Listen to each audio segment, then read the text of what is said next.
It's funny because if you look back at my original response as a journalist to COVID 19, I, in the beginning, I think like most people, I was cautious, I was nervous, I was a bit, it was a bit scary.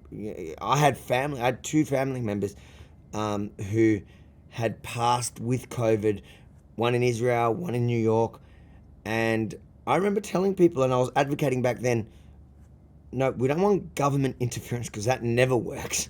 Show me a time in history where the government told us what to do for our own safety and it turned out good.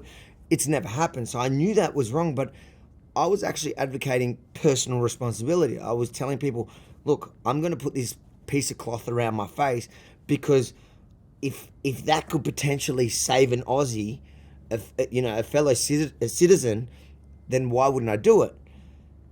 And I guess as time went on, and I even back then, I think I was in my head, or even maybe even in some of my reports, was almost mocking some of the original freedom fighters that were on the streets, and I was like, okay, and I think it's because their message at the time was a bit confused, and there was this whole 5G and back then probably the idea of being forced vaccines seemed out of it.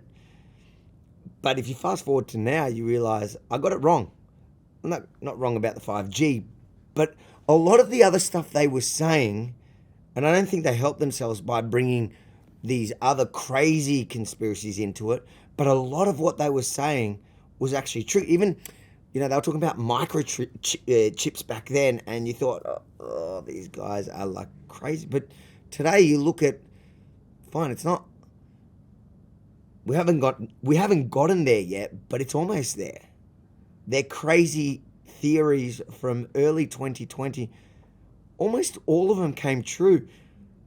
And I'm looking in the mirror every morning going, holy crap, I was one of the sheep in the beginning.